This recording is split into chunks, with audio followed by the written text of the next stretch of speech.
Hey everyone, I'm Amanda, and this is Wellness Me Up. We are going to talk about the weird, the wise, and wildly supportive sides of wellness with coaches who can actually connect with you when you are just done pretending that everything is fine. Today, I am joined by, is it Amelia?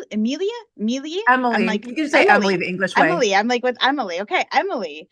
Avon Green. And Emily, you offer mentorship in Canada to clients seeking to embrace slow motherhood. Is that correct? Yeah, slow motherhood. And you're a psychotherapist as well. You're registered with CRPO. You're a Yep. Canadian certified counselor with Yes. CCPA. Yep. Um, and I know that you said you're located like over near the Ottawa-ish area, and that's actually where you did Yeah. your Master's of Education as well. How old were So you? yeah, right? Yeah. That's so Yeah. fun. And so before you came on the podcast, I asked you to sum up just wellness in one or two sentences. And this is what you said, just for our audience. So you said that your approach to wellness is rooted in slowing down, trusting your inner pace, and creating space for your needs alongside your children's hmm without rushing, forcing, or striving. So Yeah. I'm really excited. So I'm hoping everybody is grabbing like their teas and they can just all take a deep breath. And we're going to see what you're going to share with everybody to just help them get a little more wellness up. So Sounds good. excited. Amazing. Okay. So first question. Mhm. There are six areas of wellness that I focus on in this podcast. So, really curious which area you support people through and how you actually support them on their journey. So, on this podcast, we're talking with coaches and that support people with spiritual wellness, Mhm. relationship wellness, emotional and mental health wellness. There's physical Mhm. wellness, life transitions and identity wellness, and then also financial and purpose Mhm. wellness. So I can take a guess with what you said, with your background is, but Okay. Oh, love to hear from you you, like just to you help with. want don't want to take a dance? Ah, because I was I know also gonna I could start take a guess. I could take a guess. I'm thinking that you help people with emotional and mental or relationship wellness, like those kind of things. for sure. Yeah, Um, I was actually like yes. looking at the list and I was like, Mhm. which one am I? Because I'm so many, like, but like really like the emotional, like mental for sure. And then because I work with moms a lot, there's that life transition and identity that comes in as well. But Mhm. that like they really marry one into the other. And so your next Yes. question was like, how do I do Mhm. this? How? We are always curious about the how. Like, how is it that you're helping people on this journey? Yeah. Yeah.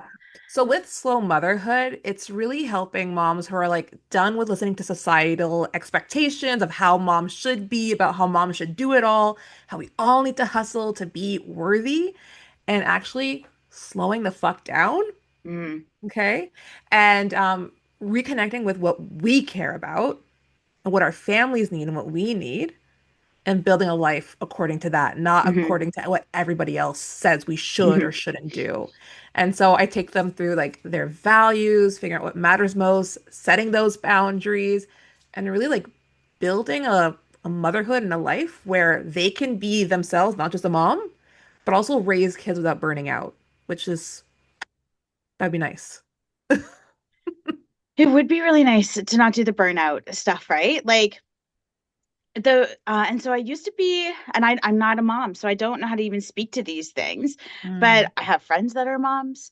My sister is a mom, mm, and I worked with kids in care for years.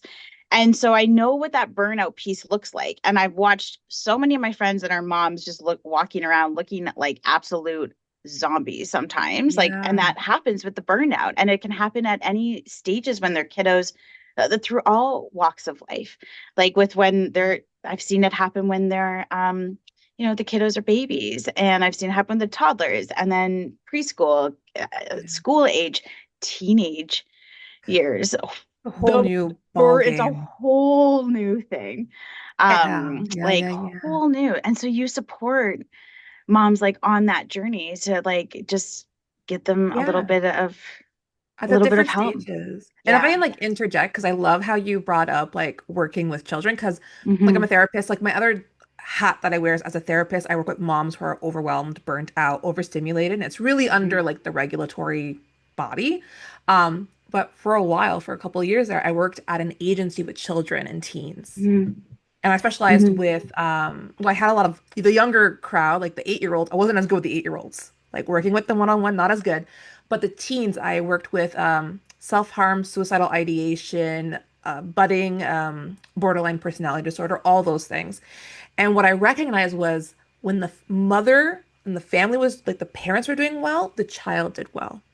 Yeah. And so I'm like, but we were just supporting the child, right? They're the identified client. But like Mm-hmm. we forget the parent a lot of the time.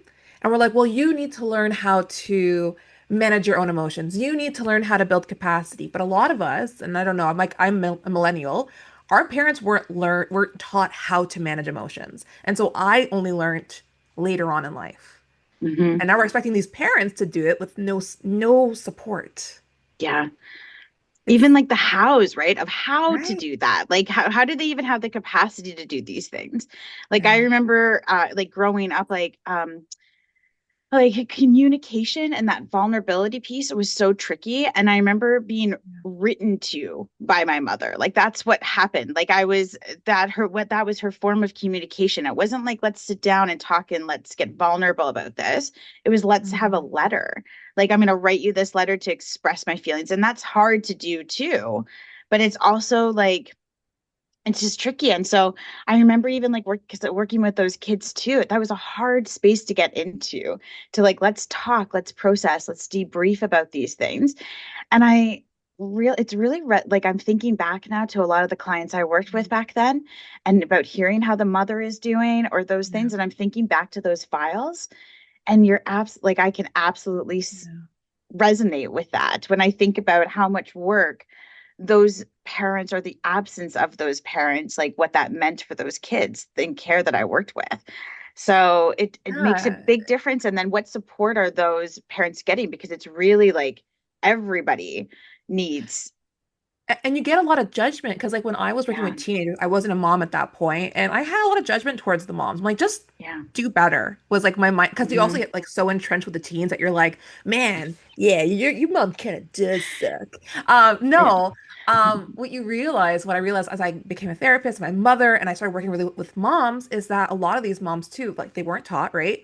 They also have like mother wounds that are still within them, and they were raised oftentimes by emotionally immature parents. So they Hmm. don't actually know how to talk to kids because it's hard. Like, It how is do you hard. find the right words? And also, moms are not taught to take care of ourselves. We are taught to Yeah. prioritize everybody else and not prioritize ourselves. So when that happens, then I'm like, I don't have any capacity. Even if I had the skills, Hmm. I don't have the capacity to help you because I can't even help myself right now. Yeah. And And so that everybody happens so suffers. often. Everybody Yeah. does. It happens so often, right? And I always think of that analogy with the airplane mask and like putting your own on first, but it is so hard to do that. Like when all these humans that you're responsible for, that you're raising and doing, like Yeah. everybody else in the household needs to take priority and do this. And Yeah. so you come to the very bottom, and that's just, there's not even time to think about how to even get your needs met or do that stuff. So I'm always like amazed by watching my friends or, people in my Yeah. life that are moms finding ways to get a little bit of wellness or take time for themselves, whether that's a bath or to finding time to talk to a friend on the phone or going to meet up with somebody. I'm like, how do you Yeah. even have time to do this with everything else that's on your mind right now? And like not Yeah. just the time part, it's I talk about like social expectations and we have like Hmm. this shame and this guilt that we place on mothers for prioritizing themselves. We see a mom go off to have supper with friends. We're like, who's taking care of her kid? Hmm. Excuse you? Yeah. I Yeah. Like, mean, where's the child? Like, what are you doing out here? where's the What do you mean child? you're You're at allowed it? to have like be Uh, not with the like, child? child, like what, how? Yeah, it is. Like the judgment comes in super, super quick. Yeah, like Yeah. you're at the nail salon, it's just like, how are you even here right now? Don't you have other things to be doing? Like, Oh, I yeah. work from Hmm. home. Me and my husband both work from home. And I get Hmm. asked, "Oh, your daughter goes to daycare, but you work from home." Mm, yeah. But my Where, husband, what? hmm And my husband's where's that great. Like I'm coming? not it's just Hmm. the expectations that we have on mothers, but like it's such a It's throughout our lifetime as women, right? We didn't just Yeah. become mothers and all this was placed upon us. We became people pleasers from the time of birth. Mhm. We were trained. Anyway, sorry, I'm getting off. Yeah, but these are the thoughts that start to happen though, and these creep up. And so people that are in this season of becoming a mom or like being a mom and doing this, and they're at capacity and they can't do the things, and they then this like leads into question two. So it's really quite beautiful, like with our tangent and doing the things. But people could literally be like, I don't even know what it is that I need. I don't know what it Yeah. is that I need. I'm sitting here, I'm sobbing on the bathroom floor. I can't get myself up. I don't know what's going on with me. How do I even change? Like, I don't know how to do this. So, when a client then finds you in whatever way that that Mhm. is, and they're having that first meeting with you and saying, oh my gosh, I Yeah. don't know what it is that I need. I'm just so out of it and squirreling all over the place, just all the stuff. How is it that you meet them in that moment? So that way you can just hold space for them and all of that messy that's kind of happening in their brains as they're just sorting things out. Yeah, well, there's a lot I could say. So the first thing, like how people like find me is I try and put as much content out there that helps vocalize what they're going through. Like these podcasts are also a way for me to do that. I have YouTube videos, I have blogs, I even have a questionnaire, like a quiz that you can take to see like where you are like having patterns that are like disrupting you. So I try and have them have the words, but like the biggest thing is that yeah, they're right. They come in, they're like, I know I don't feel well, like it's not going well, and I don't know why. And how could they when they're kind of sold a lie of what motherhood should be? We're told like this is what motherhood should be, and it should be beautiful. And if you don't find it beautiful, you're a fucking horrible mom, Yeah. you know? Hmm. And like that idea of like, how do I fix things? It's like when you go and you tell people like, I need help, especially postpartum. I know you haven't had children. Postpartum's like the most fragile time. I had a really horrible postpartum depression and Hmm. anxiety. And people see it and they're like, oh, how can I support you? And I don't fucking know. I don't fucking know. Like, how am I supposed to know? So we just know something's off. And we think that we're off. We think that something's wrong with us. There must something wrong with me because it should be beautiful and it should be okay. And these moms on Pinterest and Instagram and they can do it. So I should. My mom Hmm. did it and so I should. My grandmother did it and so I should. And what I find is like first we just got to name the things. We got to bring it out into the open. And sometimes some people have never had anybody they can vent to Hmm. or just talk to who doesn't go, yeah, but you're a great mom. Yeah, but this. Yeah, but that. Like it sounds nice. These are pleasantries, but they're not helping. You know what helps is hearing like, yeah, that's really fucking difficult. Yeah, you're right. It shouldn't be like that. And well, for me, like a part of it is because I'm so like I'm a social justice warrior kind of person, like let's create a revolution. I'm like, yeah, you stop buying into the lie. You stop buying into the lie that this is the way that life is supposed to be. And now you're like, well, what do I do next? Hmm. And so yeah, it's a lot of talking, a lot of bringing things in the open, and a lot of like it's like removing, like, okay, this is what you've been told. And these are the messages you've been told. We have to figure this out, right? The awareness piece is a big piece. Hmm. But then it's like, well, what actually matters to you? Do you know how fucking hard that is? It's fucking so hard because you're up here and it's naming it. So like even when people in your life want to show up in that support space, well, how can I help you? To even because so many things can just whoosh around in our brains all of the time, and it doesn't even make sense to translate it into the language that we know how to do with words, or even Yeah. figuring out what it is that we need with words. For that to just label what it is that we might need is so hard. And then we're going to second guess all of those fucking things too Yeah. because of the programming that starts to happen to us, like, well, I can't do that because of this, and this doesn't feel like, and then we start doing it again, and we can start spinning all All over over. again. And, So and it's, yeah. Hmm. and I have like a little bit of beef with the self-care industry because it is an industry. Hmm. Right? They're selling you to go and buy this, do this, blah, blah. Because then the moms I work with will be like, oh, well, like I'm just gonna try and take more baths, or I'll try and sleep a bit more one day and that'll reset. Or like the worst one is like, it'll get better once my kids start school. Hmm. No, it just gets different. Yeah. If you don't Yeah. set up your life in a way that supports you and your family, then it's gonna continue. So yeah, where do you start? And well, for me, well, I don't know. Maybe there's more questions coming, but I don't But want to that's get it. ahead But of it's myself. it transitions right into it, right? Because like this seems to be like so, and this is question three. Like, Yeah. what is something that tends to unlock people like that shift, that moment, that truth bomb? And then Mm. you've started to lean into that a bit, right? But then because it Yeah. starts to propel them into their holy shit, like this is like a realization for me. And Yeah. these are now goals that I need to have to structure my life in a way that is going to support me, not just do the Yeah. band-aid, like and put over it. Like, and a The lot of these Band-Aid. wellness things out here are very much band-aid because to get into yourself and like actually figure out what's going to support you and do this thing. Well, first, it's hard to even find that support or Yeah. even name it that you do need that. And Yeah. then to actually start doing the work to set yourself up, it can be really tricky if you're not working with somebody that's going to be able to support you with that care. So then what's something that you're doing that like helps people like unlock that in people to be like, oh my holy shit, something like I've got to start working on this. Like and I I've got can start working on it. I've got like a three-phase answer. I hope that's Okay, okay. go for it. Yeah. Mhm. Um, okay, well, first off, like my work with clients, and I do this when I do conferences too. I have an activity where I have them like envision their future self. They're like a retirement age, and they're writing to their current self, and they're describing the life that they had, right? And so I did this when I had a burnout in 2021 before I had my child, and I did this activity, and then I've adapted it to moms. But a lot of it, like you'll see what you write, and what you write is actually a reflection of what your values are.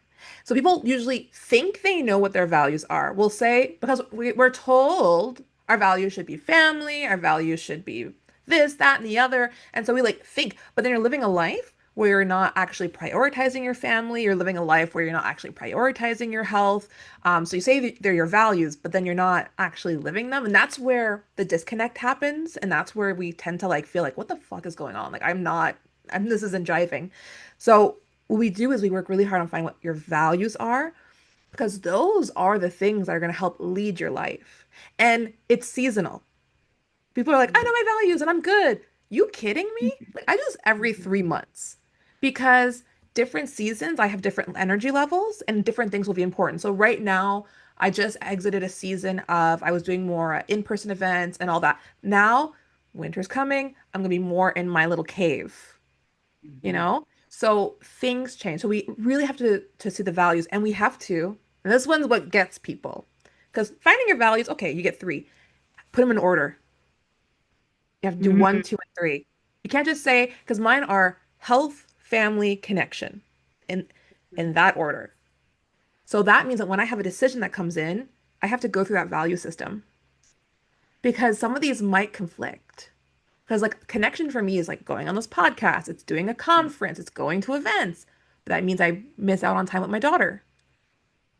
And so I have to repeatedly, but that means that you're acting out of intention, not out of impulse. Mhm. Right? You're not letting others decide for you. You are deciding. So when you have, we're always given so many things we could do, right? Invitations, commitments, and we collect them, right? We collect them like I was giving an example. We collect them like stones when we go walking on a walk with our kids. And they're like, "Here's a rock, carry it from me, mama." Mhm. My daughter gave me a leaf today, the few leaves that were left of the I winter was like, kind of. there's still leaves out there right now. There's It's still a pretty couple winter. Yeah. leaves. Yeah, in my area, we had rain yesterday, so the leaves were still there. Anyway, Mhm. we collect these and we just say yes, yes, yes. But then when you're living your life out of default, you're living on autopilot and you're giving power to someone else to dictate how you spend your time. And we don't want to do that. So when you know your values, when decisions come towards you, you can decide like how you're going to say yes, how you're going to say no. You don't have to say anything right away. Like I teach also how to respond to those things. Um, So that's it. So then they're also going to see like, who I put a certain value higher than I thought I would, and yet I'm not living it. So then we can figure out how to live our life aligned with that. And I have like a big beef with people who are like, change your life in like 90 days. Like my program is 3 months, but like you're getting to a certain point. I'm still on my journey. You never finish a journey. You're living it. You Mhm. finish it when you're dead, Yeah. basically. So and then what happens when we look at those values is I sometimes I'll have them also write a letter to their child. Mm. And that I feel like the values part, it really gets people to realize what's important. But our families are so important. We became moms for a reason. We didn't become moms just because we like the idea we became moms because we wanted to spend time with our family. We wanted them to have a good, time, like a good childhood. And so we have to also recognize, and this is what I tell my moms, is that we're modeling for these children. And I love this quote that I heard somewhere, which is children don't treat themselves the way that you treat them. They treat themselves the way that you treat yourself. Mhm. And so we are teaching them not only how to be parents, because they're going to view that, but also have to be adults. They're going to learn they can or can't rest. They're going to learn that work sucks, then you die, or that work just fuels the life that we live. Mhm. And so that is like the big work. Yeah, okay, there's another question I know is coming up, but those are like the big things that really start changing and shifting. And it's a slow process. That's my third point. Mhm. It's a slow process. It's small shifts. I don't believe in overhaul diets. I compare it to an overhaul diet. They don't Yeah. last. Mhm. Small, consistent changes do. So that's my. Yeah. And it's an important thing to remember, right? Because in our society now, there's such instant gratification with so many things. We can go through fast food drive-through and have things delivered to us instantly. Wi-Fi, internet, we can just pull on our phone and be connected with people instantly across the world. Like that's not how things were before. And like things keep constantly changing, right? But we keep seeing like that we can get things right away. And Yeah. sometimes feeling better and doing the things, it's going to take time. And then that's also something that we're going to learn about ourselves, that, that whole patience thing. And how does that feel in our bodies, and waiting for things, and working on ourselves constantly to do that stuff. And it's also the not constantly, because sometimes there's work in not doing a work on ourselves too. And The like presence it's piece. yeah, it Present, be does not always present. need to be like I'm constantly having to do this or doing, like, working on myself or actively do my things. You can actually just take a day. And Just that's a be. hard you just be. Yeah, that's a hard thing to do. Yeah. So, yeah, it's a slow moving thing, and it's not going to happen overnight. It's the same thing with if you're making the decision to go to the gym or do those things. Like you can't just go to the gym and be like, I'm good. I'm like, I'm super strong and all the things after a day. You're gonna have to keep working that muscle. Same thing with the self-esteem muscle. You're gonna have to keep working Yeah. that every single day. And then there's also that power in not working it too, and those rest days are important in it. So, but it's a slow moving process. You're absolutely right on that. Mhm. So when people are working with you, and that this is the fourth question, what I'm most surprised by after when they start working with you, it's like they're doing these letters to themselves, like future selves, child Yeah. selves. They're recognizing it slow. What is really surprised? Like, how is it they're like, oh, I didn't realize this is what it would be like when I started working with you, and it catches them by surprise. Yeah, so awareness is always like it's always a big piece, like, but the second part is really when we start working on the boundaries. So I like when I was taught to be a therapist, we learned about boundaries, but we learned about it in like very, I don't know how to say, like I'm setting this boundary to protect my health. But like boundaries are so much more than that. So I go really deep with my clients. So one is like how to say no or how to say not now. Or like we practice different sentences we can say. We also like I do like a decision matrix, so it's like how we make decisions. Because boundaries are just how you vocalize the decisions that you've made. That's a boundary. It's a vocalizing the decision you've made to others. And it's recognizing that, once you vocalized it, you don't have control over how they react to it. That's their thing. And what my moms find is like their life like doesn't combust Hmm. when they, because oftentimes boundaries also like eliminating things that don't serve you from your schedule and from your life. So they've eliminated things. They say no, they say not now. They ask for what they need, you know? And they're quite surprised that one, they can even do it and the world doesn't explode.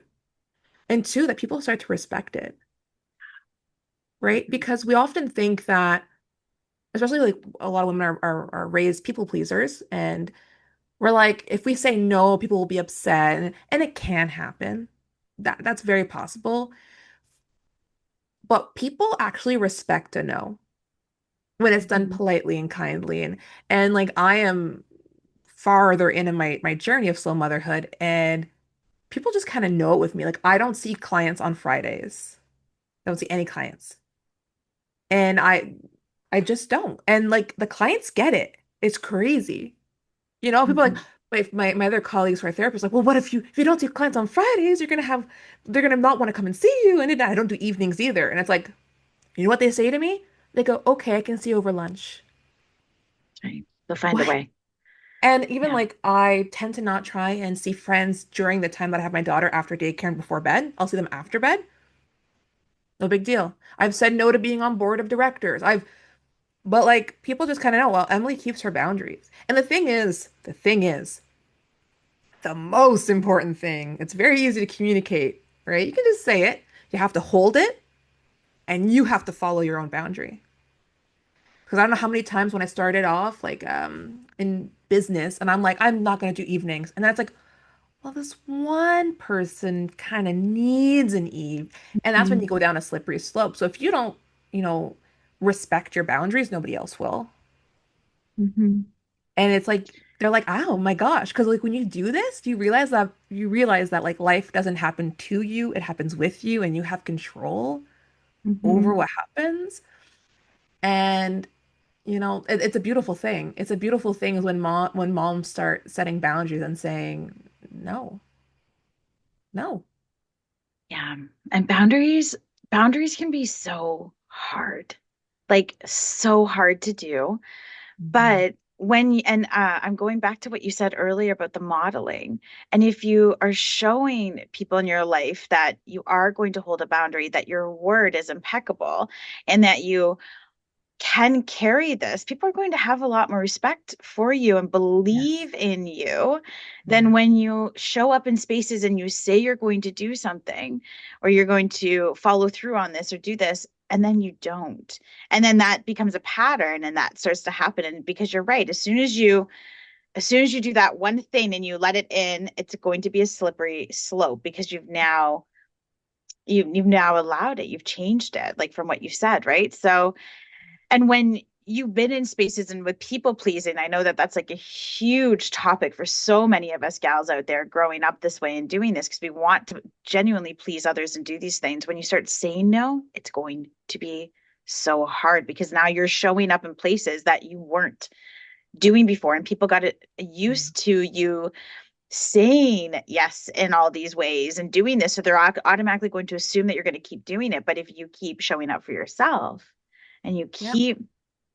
keep your word to yourself and keep following through on those boundaries, then eventually like people are going to see that you like you mean business and that you are really respecting yourself and that becomes one of your values too. Then Yeah. it can really help. But boundaries, when you start doing them, are probably one of the hardest fucking things you're going to start doing when you start the wellness thing. One of the hard, especially if you're a people pleaser, it's going to be fucking so No, tricky. it is Yeah. so difficult. I love the word that you use, like respect, because that is what it is. Like you have respect for yourself and others have respect for you. And you're right. Like when I say yes, I mean yes, you know? So you know what you're gonna get from me. And Hmm. it's like in my career, as I got more comfortable in my career, I said, no more often. And it was always viewed as professionalism. It's wild, eh? It's wild. Because it's Hmm. like I know what I can and can't handle. I would like when I was a therapist, I would like be assigned clients. I'm like, no, because I'm not the best fit for that client. They would be better served with somebody else. Like that's actually like really hard to do. Even like in mentorship, I say no to clients, Hmm. to moms, if I'm not the right fit, and I'll guide them towards somebody else because it doesn't serve them, doesn't serve me, doesn't serve anybody. That's right. So so I love boundaries, and the hardest part, like I said, is pushback. Pushback is hard. I do training also with my clients about that, about how to handle pushback. a lot of it's Mhm. just, repeated, and it's my friend, I have a friend who is a child development consultant, and Mm. I have my own little podcast. It's not like this. It's like just me Mhm. talking kind of thing. And she was talking about like with children, like consistent corrective action, right? We just repeat it, repeat it, repeat it. Often it's just kind of like that until it's a learned thing, a learned behavior. They Thing. know, okay, when she says no, she means no. She means it. And that helps like, bring in trust and like Yeah. that respect as well, right? Because when they see people showing up in that space, like I can trust that this person, when they say that they're going to do this, they mean this. And then like that pushback too, right? When other people start putting boundaries with us, right, can be tricky. And then that Yeah. whole acceptance thing needs to come in with us as well. So like boundaries can be tricky when you're giving them, and boundaries can be tricky when we're accepting them as well too, because like those are all like these pain growths that we just like, it's just shining a light on things that we kind of need to work on. And how can we communicate and do these things and find ways to respectfully like work through the boundaries and continue that connection. So Yeah. yeah. Especially for Hmm. moms, because like we'll have a lot of, we have a lot of mom friends, or I Yeah. hopefully you have a lot of mom I friends, have so many and mom friends. They're the best friends ever. Like they're I the just first love one, them. but Yeah. you gotta get Uh-huh. used to them canceling because someone's Canceling. sick, It right? happens. It Yeah. happens. Or like the baby really didn't sleep well and that mom is like so tired and she has to cancel. Like those things happen. So like, Yeah. and that can be really hard when you're not used to it. You can be like, oh, is my friend like being flaky? Am I not Mhm. important anymore? But then when you reframe it, like that's all it is. It's a reframe. It's not all, Mhm. we tend to think that everything's all about us, but everybody's Yeah. very self-centered, right? Like not in That's a bad right. way. We are our beings. We think everybody's thinking about us. Most people are thinking about how you're thinking about them. That's right. Like Hmm. they don't really care them. So it's a them thing. And when you Hmm. realize that things are like they own that, as long Hmm. as you're respectful and all that, obviously. Like if you call them That's like, right. "Oh, bitch, I don't want to be your friend," like that's a bit That's that's a right. bit rude. But like, if you Right? do it in a respectful manner, like they own how they react, Yeah. and you Hmm. own how you show up. Hmm. So Yeah. And that actually like I love how that transitions, because this is one of my favorite parts of like that I'm doing on the podcast. Things do pop up in life that happen and spin us. So if somebody cancels or if somebody, like puts a boundary in or any of these things, it can send us off of our path a little bit. It can shake us up a bit. And but also like I love that whole phrase, like this buzzword that's, a phrase that's out there of like, healing is not linear. And I really yeah. don't believe that wellness is linear either, right? So in the effort of keeping things like completely random and absurd, just as it is in our human journeys, because that's like where all the good stuff does. What I'd love for us to do next is spin what I'm calling the wellness is not linear. What the fuck wheel? WTF wheel? Like, what is this? Exactly. So, and in full disclosure, I use ChatGPT to help me come up with all of these questions for it, and I rotate them all of the time. So I don't know what's going to happen. I plug in the question.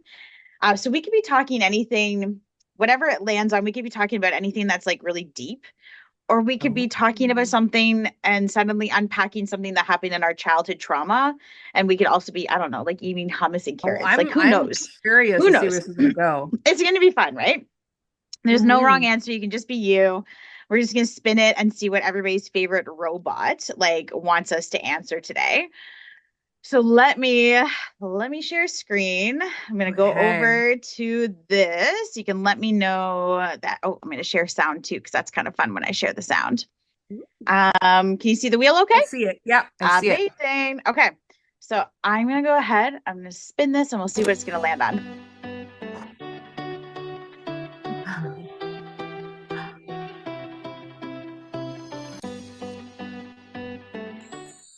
Okay. What is a belief about wellness that you used to hold that you now laugh at? Oh gosh. It's hard being put on the spot, eh? Shit, I don't know tabarnak, what's gonna it's too happen. tall, yes. Exactly. My I'm like, French I is wasn't coming prepared for out. this. My French is coming out. I'm like, ah, tabarnak.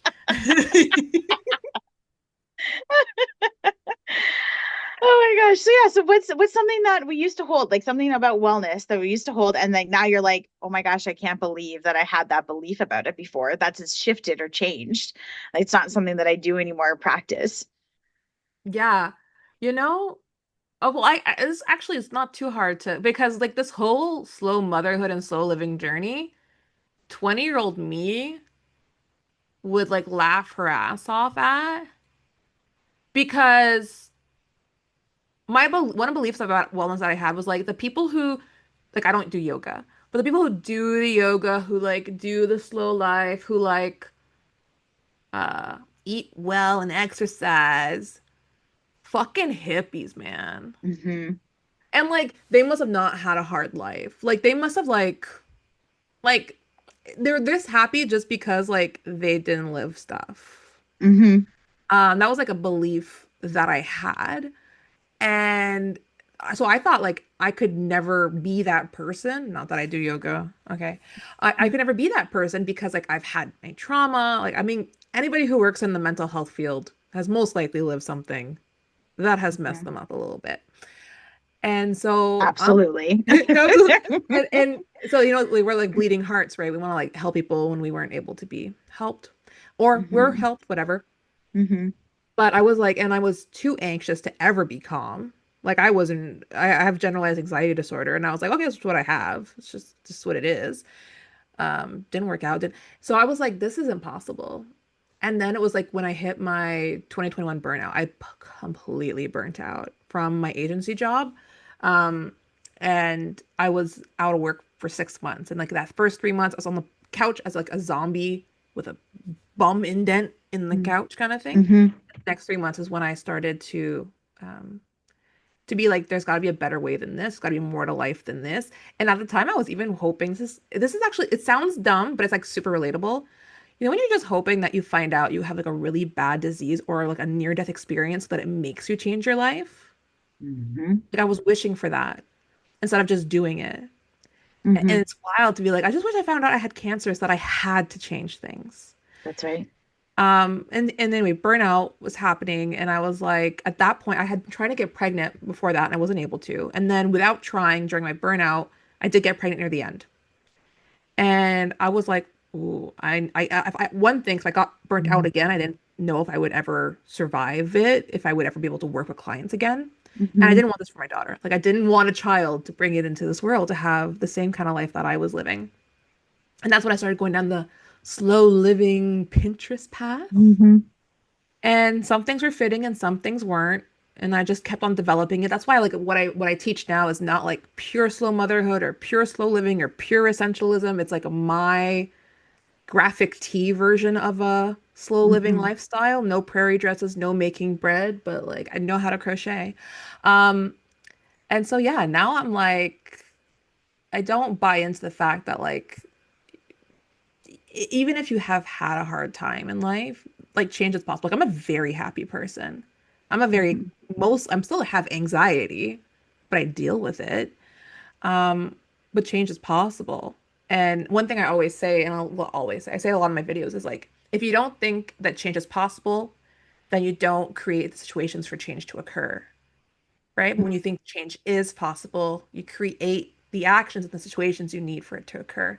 And so I want like if I were to like send a message with this is like even if you think like that could never be me. Like Emily, like you seem like you don't work Fridays or evenings and this, that, and the other, and like live a slow living lifestyle. That could never be me. Talk to 20-year-old fucking me, man. She Hmm. she'd be like, who is this hippie bitch Hmm. in my body? You know? Um, yeah, I don't know if that's like a super good answer to the question, but it's all I could think of. It is though, right? Because it's just like when our younger selves, like it's almost like when we think back to who we were and maybe who our values were. Like if your younger self had met you Mm, and said, okay, write what your values are for future self, or write who you were when you were like a kid and doing that kind of stuff that you did before, where you are now is going to be like, and where you were then could be totally different. mm, And some people are very much in the sameness or doing that. And sometimes shifts do take a big thing in your life or a crisis or things like that to happen. And sometimes it doesn't need to be if there's intention behind it. mm, So it can be both, right? And so it's actually interesting, like the example that you gave too, but like wishing that you had cancer, doing these things to shift, like that was actually like my experience. Like so I had this big thing a few years ago where cancer did change my life. And so it was, and so when I think now about how my life is, and it was actually one of the best things that ever happened to me was that cancer. But if that hadn't happened, I'm like, where would I be now? And I'm doing the stuff that old me was like, you're doing what? Like, I'm like, what the fuck? Like, you actually enjoy going out for walks and hiking and doing this? Who are you? Who are you now? Like, that's not who I used to be. I used to be the person that was in those disease states of addictive behavior. I used to be in all of that space. And it took that for my life to change completely. But it also gifted me a lot too.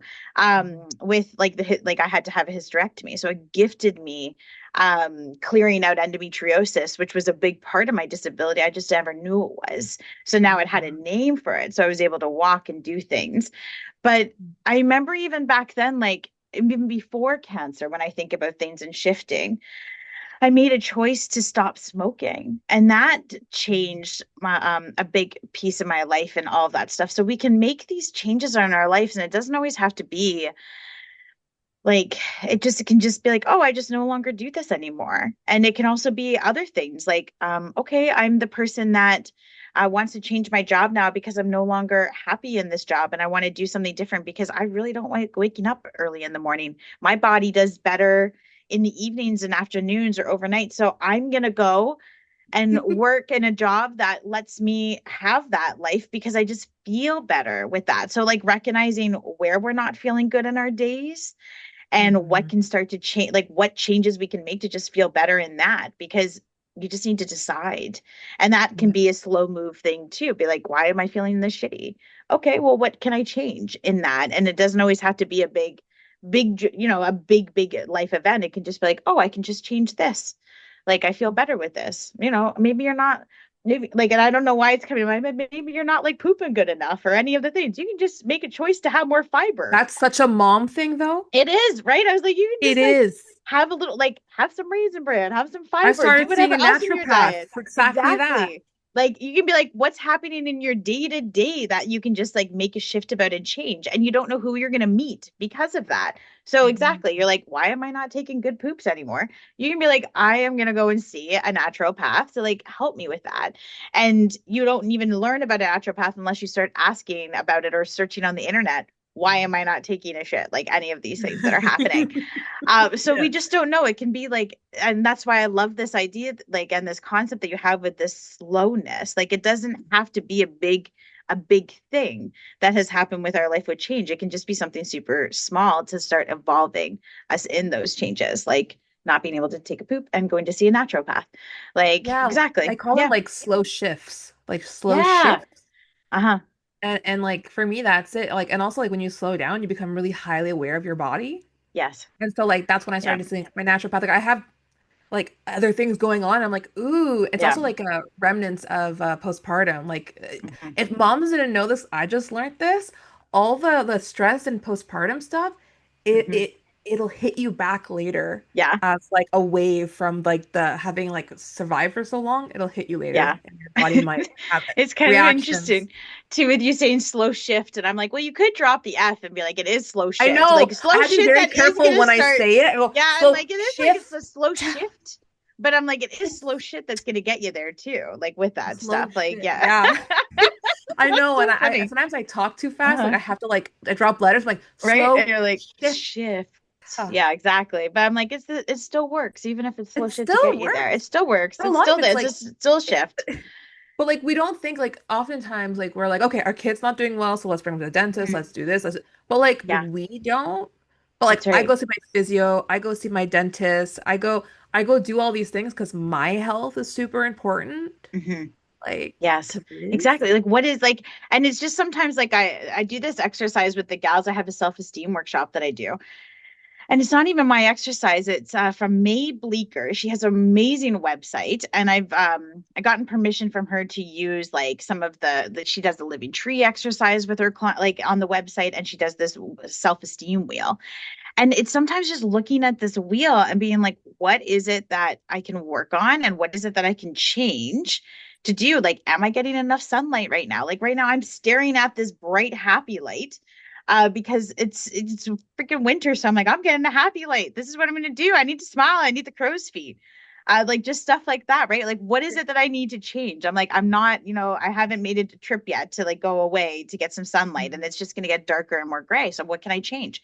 Bring in the happy light. Let's just blind ourselves, like, so that those like small little changes that we can do for ourselves. And eating, nutrition, like any of those kind of things are on it, like as deep rest, like sleep, Yeah. meditation, any of those things. Like, is there things that you could be doing in your life to just give you that small shift and go through the small shift to the small shift? I The don't know. small shift to get through the Yeah, shit. shit, exactly. Like one of those things.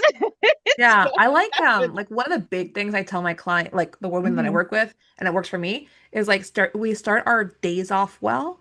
Yes. It kind of sets the tone. And I know it can be difficult because you're like, well, I'm like, my day starts off with like getting my kid ready for school and my kid's kicking and doesn't want to put Yeah. the shoes on and this, that, and the other. And then I usually evaluate that with the moms. And I'm like, okay, so we're like, hurry up, get up. No, no, no. I'm like, what if we put some buffer time in? Like the buffer time is so Mhm. simple.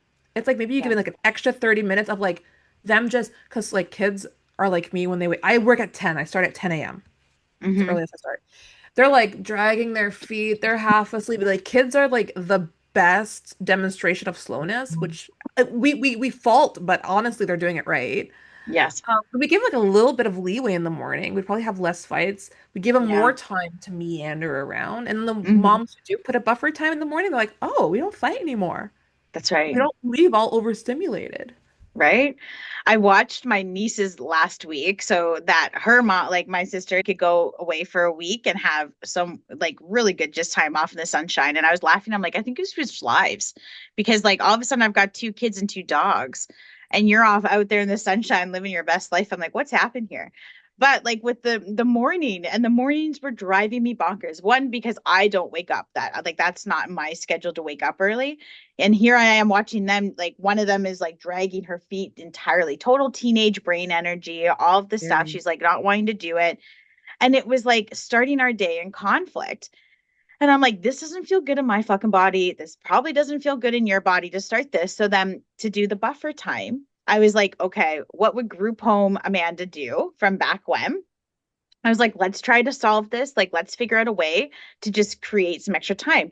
So I was like, I don't care what you and mom and dad are doing when you guys are back, like and back in your routine.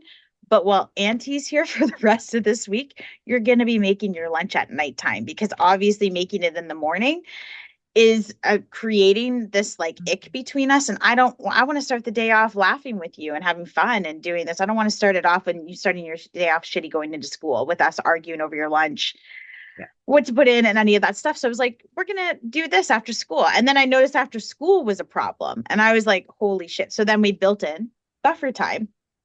So after school, I was like, no matter what, after I was like, you're gonna come in. I was like, I'm gonna make you a nice hot chocolate. You're gonna have your electronics, and then we're gonna have a half an hour of just whatever time you want to do that stuff. So I was like, then that way they can transition in from their day from school really nice and relaxed. And I was like, then I get that too. We can talk if you want, but you can just have your time with your tablet or phone, whatever it is you want to do. I don't care. Have your time. Whatever you want to do, you can do. And then after that, we're going to do some expectations and whatever else. Of course, like it didn't work. Half the, like whatever. But I was like, let's trial and error this. They loved the downtime. They didn't necessarily love the expectation time. And But I'm like, who this loves is what expectations, who loves right? that, right? And I'm like, but this is like, working 8 years in a group home. I remember having these things come up for us back then with working with teenagers. Moms still go through this stuff and dads go through this stuff all of the time still with their kiddos.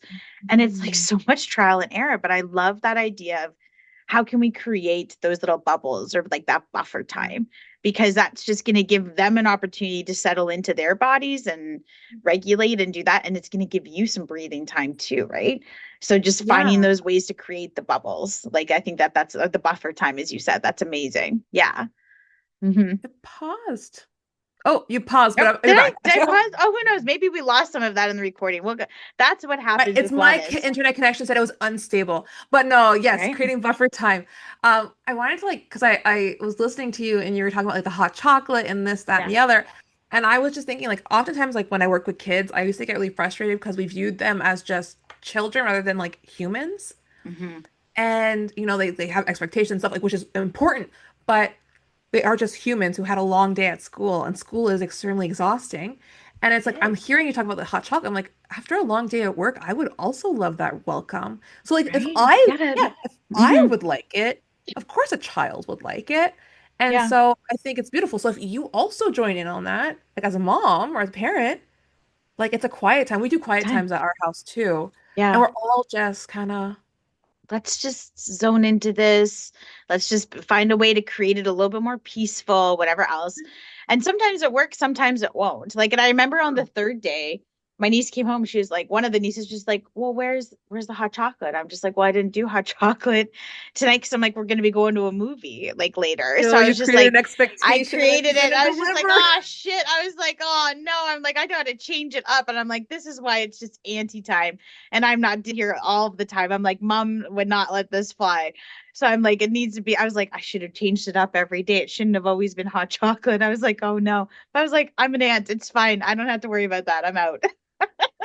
But like you said, it's a lot of trial and error, and sometimes it won't work because like maybe they had an extra hard day at school. Maybe, Yeah. like, and even like us as adults, like things that we do for us doesn't always work. Like sometimes we have, it's our time of the month even, and we're not like feeling it Yeah. well. Or maybe you're pregnant, you're not feeling that well. Or you had, Yeah. a person at work who was really mean to you.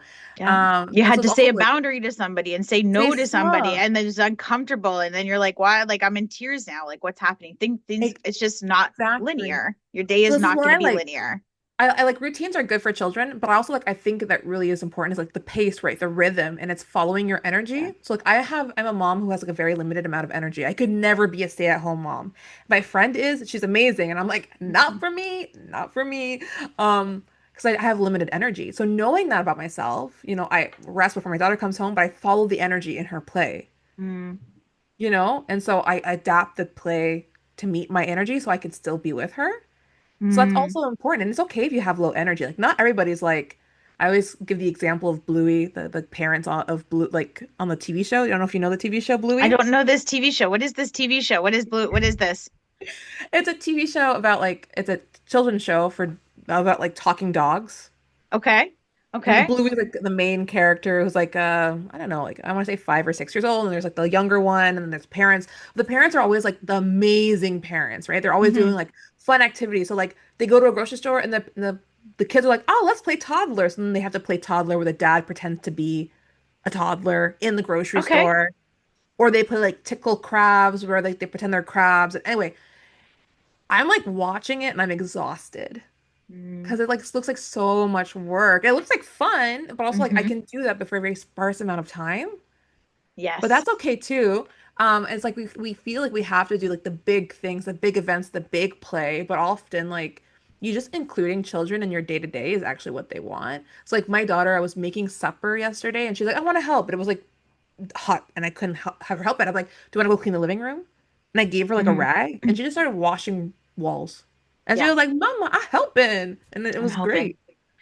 Yeah, I'm helping. They just want to feel like that included, right? Like I'm here, Yeah. right? Yeah. Hmm.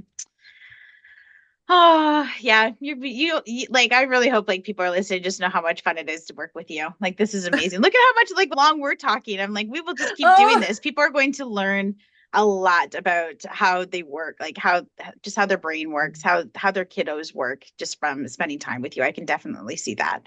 oh, Wow. thank you. Hmm. It's great So talking to you're you too. welcome. Yeah, Someone who also you're swears a welcome. lot is fun. I always feel like the redneck in the room. Right. Well, that's how I can feel too sometimes. Like with where I am, like over in Ontario. Like we were talking before the show even started about where we were living. Yeah. So yeah, maybe we're just like we are like minded in this. Hmm. And like, Okay, oh, so you're yeah, still living? I'm like, yeah, the fuck I yeah, am. I can do that exactly. I can do whatever the fuck I want to do. Exactly. Yeah. There's no rules, no aesthetic. There's Okay. none. Okay, last question. And then I know like I'll ask this question, but then I know I'm just going to want to make sure that we can wrap up with like people want like knowing how they can connect with you and learning more Yeah. about your services and all the things. But last question, I am ending the podcast asking everybody this. What does wellness me up mean to you in your own words? What does it mean to you? If you heard the words wellness me up, what would you think of? What does that mean?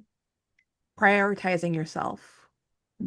Because that's my big thing, right? Like for so long, I never prioritized myself. I prioritized everybody else. And it's only when I started prioritizing myself that I started getting better. And I realized, with moms, we don't. And when we do, everybody benefits. We benefit, our children benefit. Because, our families don't need like a perfect parent, they need a healthy one. Mm. That ties so beautifully into your message. Even when I think about earlier, how you said like you take your Fridays off, you don't book clients, you do these things, you have your days, like that's for Mm. you, and you're prioritizing that, and that goes up there with the values. It just that really Yeah. brings in everything that you kind of said on this show today. So I love that. Yeah. Amazing. And then, so what's the best way for somebody to connect with you if they're like, okay, I need to talk to Emily because like this, she's just gonna help me like sort through all the shit, all of the shift and the shifts to the shit. Yes, exactly. How We're, are we're creating a people? tongue teaser Yes, that really shouldn't exactly. People are gonna be exist. like, I know, like people are gonna be like, what is happening? How Is do I that get her to know you? tagline? Right? That's my new Yes. tagline. Thanks, you, Amanda. She's literally going to help you get through the shift to help the shift. Yes, exactly. So how can people get in contact with you? Yeah, so I have a website, so authenticlivingguidance.com, and I'll provide you all the stuff I'm guessing for the show notes. Yes. And yeah, so you can go there and like learn more about what I do. And then, I have my links to my YouTube where I create a lot of videos. I have my own podcast, and then it has a link to my Instagram. And yeah, email me, DM me, send me a messenger pigeon. Like I love talking to people so Mhm. much. And I plan in the new year to like host some events. So if you go on my email list, which is on my website, you can find out when those are. That's amazing. Oh, that is so good. I love that. Yes. Okay. Yeah. I will make sure to get the website. That way we can post that, link it. People can get in touch with you and get to do all of the events and fun stuff. And I know Mhm. too, like whenever I hit end record, it's so funny because sometimes I'm like, I wish I just like kept recording after this because sometimes that's the The fun discuss. post-credit bloopers. Though seriously, the discussions that have happened after these podcasts, I'm like, well, why the fuck weren't we recording that? Like that was amazing. So if I were to hit record right now, we're going to keep talking or stop hitting record. We kept talking. What's something Hmm. that you're like, oh, like I wish I had said that. Is there anything that you're thinking of in your brain that like, oh, they need to know this about me too, or the services I do, any of that stuff? Okay, random shiznit. Well, I'm Yes. bilingual, French and English. There we go. So Right? I'm Yes. bilingual, French and English. Hmm. Most of my material is in English in the words, but like you could, yeah, I Hmm. speak the good franglais. Hmm. I do help Canadians. That's so I help fun. worldwide too. Um, my tagline is not shift shit. Yeah, none of that. Yeah, that's just It's something not I made that, up, like for the record. Like that's what but happened there. it is like it's their childhood, but it's your motherhood, and you deserve to be present and enjoy it. That is my tagline. Oh, Um, that just like makes you melt a little bit, doesn't it? Yes. Hmm. I said it randomly on a video once, and one of my viewers was like, she like highlighted. You don't realize what you say until a Hmm. viewer highlights what you said, and you're like, oh, they're Hmm. like that resonated. I'm like, okay, there you Yeah. go, there you go. No, you know, I'm not gonna be the one that's gonna make you $1 million. I'm not a business guru. I'm not a financial person. I just want you to have a life that you enjoy. Like that's Hmm. because like for so long, like you watch like The Office. I don't know, The Office? Yes. And it just like I love The Office, but there's a sense that like life sucks, work sucks, Hmm. then you die. And I didn't like that. I had mom I work with they're bridgers and also highly sensitive people. So we're always like searching for the next validation that we're worthy. And so we're like, you know, the next promotion. Like for me, like 20-year-old me, I was like, I'm gonna become a university professor. That's going to prove that I am worthy. Also, I might be teaching in a college soon, which is really weird because I is yeah. But, um, are you still there? I'm still here. Your connection's a little fuzzy, or maybe it's mine. We I never know in know. cyberspace. We never know in I cyberspace. This could happen. Yeah,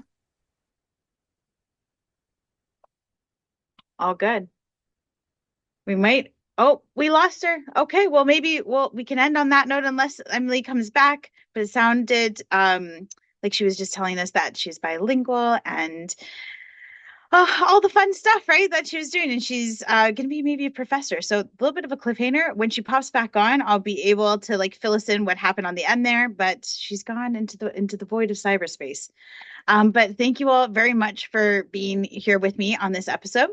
And here's to us all getting a little bit more wellnessed up, one episode at a time. We will catch you next time.